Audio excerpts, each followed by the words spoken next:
Hello good evening मेरे दोस्तों। हो चुका आगाज लड़का युग बदलने की तैयारी है। जीत उसी का होगा जिसका संघर्ष है जारी। जो पानी से नहाएगा केवल लिबाज बदलेगा, जो पसीने से नहाएगा वह इतिहास रचेगा। जब जब मंजिल ने हौसलों से कहा तेरे बस की बात नहीं, हौसलों ने मंजिल की आंखों में आंखें डाल के बोला चल झुट्ठी तेरी इतनी अवकाश नहीं। बहुत सारे बच्चे हमारे साथ जुड़ रहे हैं। आज हम एक ऐसे टॉपिक के बारे में बात करेंगे जो हमेशा पेपर की सुर्खियों में 100% रहता है, चाहे उसके दिनांक से लेके, चाहे उसका नेतृत्व से लेके, चाहे उसका स्थान से लेके, मतलब हमेशा ये पेपर के हर एक पेपर की खोपड़ी में छेद करेगा। आज का ये क्वेश्चन आप लोग केवल ईयरबड ईयरफोन लगा के मेरी बातों को ध्यानपूर्वक सुनिएगा।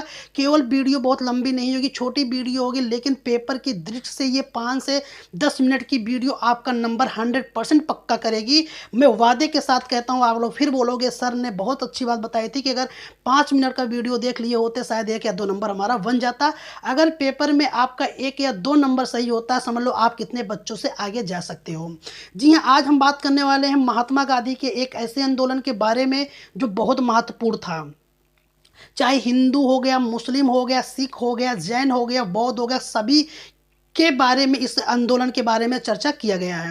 जी हाँ, आज हम बात करते हैं दांडी यात्रा। बहुत सारे लोग सोच रहे होंगे कि सर दांडी यात्रा के बारे में बताएंगे, ये तो हमने पिछले साल से पढ़ा हुआ है। नहीं बेटा, आज हम ऐसे विषय से बात करेंगे जो आईएएस के बिपिन चंद्र की सबसे बेस्ट बुक में एनसीईआरटी में बातें मेंशन होती है। कभी कभी होता क्या है कि हम ऊपर ऊपर की बातों को पढ़ लेते हैं लेकिन अंदर की बातों को हम नहीं पढ़ पाते। वही पेपर में अक्सर पूछा जा रहा है, आज उसी का ट्रेंड बन चुका है। हमको केवल सिस्टम का हिस्सा बनना है, बाकी सिस्टम में जाकर हमको सही करना है उसको। अगर एनसीईआरटी हमको कहेगा दिन को रात, हम दिन को रात बोलेंगे। अगर पेड़ को फल बोलेगा तो हम उसको फल ही बोलेंगे, बोलेंगे पेड़ नहीं है। बाकी आप सब तो जानबे करते हैं। जी हाँ, आज हम बात करने वाले दांडी यात्रा के बारे में।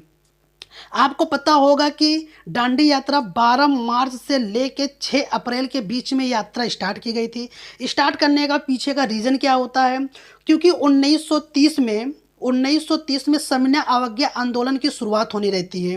क्योंकि महात्मा गांधी की एक बुक होती है यंग इंडिया। महात्मा गांधी जी उसमें 11 सूत्रों की मांग करते हैं। किससे मांग करते हैं? लॉर्ड इरविन से।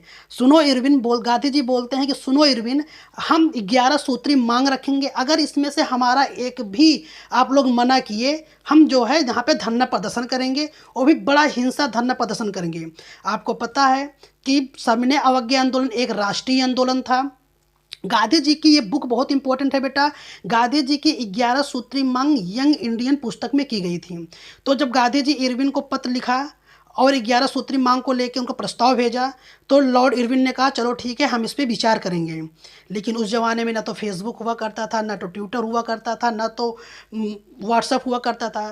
तो एक दिन हो गया, 2 दिन हो गया, लेकिन इरविन का कोई जवाब इस पर नहीं आया। 11 सूत्री मांग तो हम एक दो बता देते हैं उसमें क्या क्या था। उसमें पहला था कि भारतीयों हिंदुओं अर्थात सभी लोगों को शस्त्र अर्थात बंदूक रखने का मौका दिया जाए, उनका लाइसेंस बनाया जाए। और नंबर 1। नंबर 2 था कि सेना के पीछे 50% व्यय को कम किया जाए, भू राजस्व प्रणाली को ठीक किया जाए, और उसके बाद जो है टैक्स को कम किया जाए। ऐसे ही 11 सूत्री मांग थी। लेकिन गांधी जी के 11 सूत्री मांग का अवहेलना हुआ और इरविन से जब मिलने गए गांधी जी, इरविन ने उन पर दमनात्मक कार्रवाई की। अर्थात गांधी जी इरविन से मिल नहीं पाए क्योंकि वहाँ पे पुलिस कार्रवाई हो गया। तो गांधी जी का एक स्टेटमेंट था। गांधी जी बोले, मैंने इरविन से केवल एक रोटी मांगी थी, मैंने केवल इरविन से एक रोटी मांगी थी, लेकिन मुझे पत्थर मिला। ये बहुत तगड़ स्टेटमेंट था, शायद आपके दिल को भी लग सकता है। ये महात्मा गांधी का स्टेटमेंट था। जी हाँ, फिर इसी को लेके महात्मा गांधी जी ने 12 मार्च से 6 अप्रैल के बीच में दांडी यात्रा की शुरुआत करने की घोषणा की। लेकिन इसमें 2 मत आ गए, एक सरदार वल्लभ भाई पटेल का और एक गांधी जी का। 2 मत थे।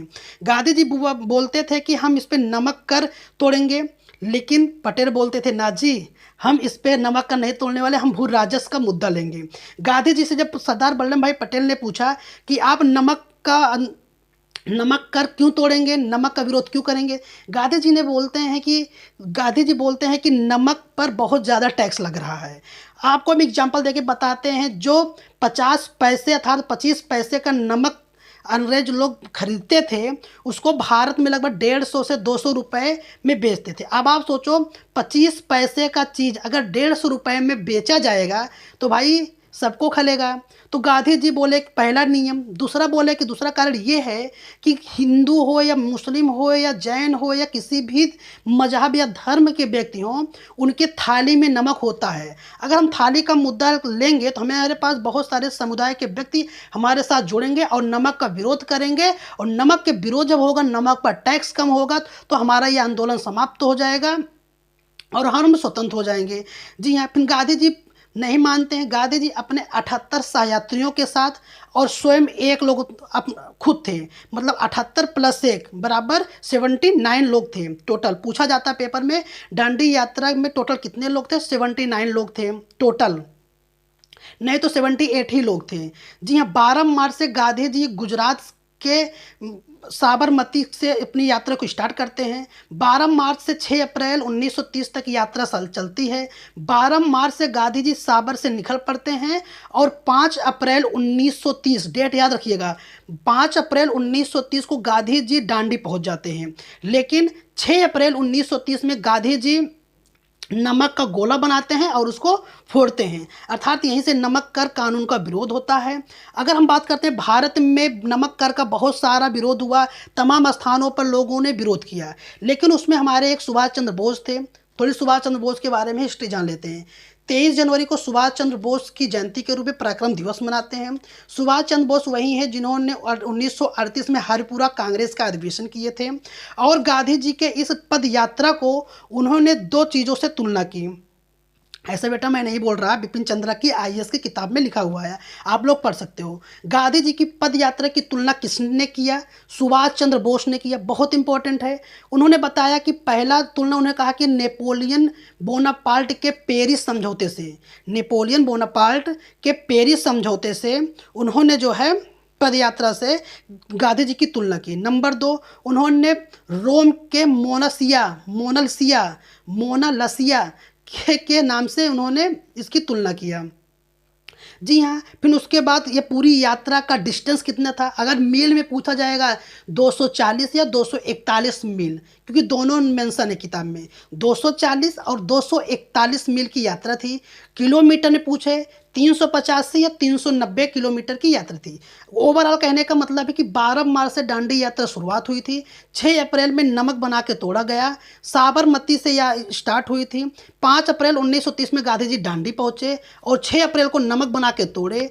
टोटल मेंबर की बात की जाए 79 थे। अगर गांधी जी को छोड़ के पूछा जाए 78 थे। टोटल डिस्टेंस मील में पूछे 240 या 241 था। अगर पूछा जाए इसमें किलोमीटर में 385 या 390 किलोमीटर की यात्रा थी। कितने दिनों की यात्रा थी? मात्र 24 दिन का यात्रा था। अभी पिछले ही पेपर में पूछा गया था। दांडी मार्च जो 12 मार्च से 6 अप्रैल के बीच में शुरू हुआ, टोटल 24 दिन का यात्रा थी। तुलना किसने किया? सुभाष चंद्र बोस ने किया। किससे किससे किया? नेपोलियन बोनापार्ट और मोनालिसिया से किया। मोनालिसिया या रोम के पद यात्रा से संबंधित थी, नेपोलियन बोनापार्ट पेरिस से संबंधित थे। फिर बाद में जाते जाते पूरे भारत में यह आंदोलन उग्र हो चुका, तो महात्मा गांधी ने आह्वान किया कोई भी व्यक्ति भारत के जिस भी हिस्से में हो शांतिपूर्वक ढंग से नमक का विरोध करे। उन्होंने पहला आह्वान किया। दूसरा आह्वान किया कि घर में जो महिलाएं हैं चूड़ी पहन के ना बैठें। ये भी भारत के हर एक स्थान पे जाए जहाँ पे मादक पदार्थ हो, शांतिपूर्वक मादक पदार्थ की का विरोध करें। क्योंकि आपको पता होगा कि पुर्तगाली भारत में आए थे, उन्होंने सुरती का प्रचलन किया, आलू उगाने की प्रथा बताई, यहाँ तक कि मादक पदार्थ को हमको दे के और उसके बाद मिर्च की पुड़िया लेके चले गए, काली मिर्च की पुड़िया लेके चले गए। गांधी जी ने कहा कि महिलाएं मादक पदार्थ का विरोध करें, उसके बाद विदेशी वस्तुओं का बहिष्कार किया जाए। अर्थात उसमें बोला गया, गांधी जी बताया कि अंग्रेजों के बनाए गए किसी भी कानून को हम नहीं मानेंगे, उनका अवज्ञा करेंगे, इतनी सी बात रहती है। फिर बाद में गांधी जी को 1930 में 6 मई 1930 में गांधी जी को मुंबई में गिरफ्तार कर लिया जाता है। गिरफ्तार करके यरवदा जेल में लाया जाता है। जी हाँ, आप सही सुन रहे हैं, 6 मई को गांधी जी को 1930 में बम्बई में गिरफ्तार कर लिया जाता है। गिरफ्तार करने के बाद गांधी जी को यरवदा जेल में बंद कर दिया जाता है। फिर बहुत तेज का हिंसा होती है। फिर बाद में जाके यरवदा जेल समझौता होता है। गांधी जी के बीच में यरवदा जेल समझौता होता है। आई होप आपको टॉपिक अच्छी लगी होगी। अगर टॉपिक अच्छी लगी होगी कमेंट कर देना, प्यार आशीर्वाद देना। अगला टॉपिक हम स्टार्ट करते हैं गांधी इरविन समझौते से। जय हिंद, वंदे मातरम।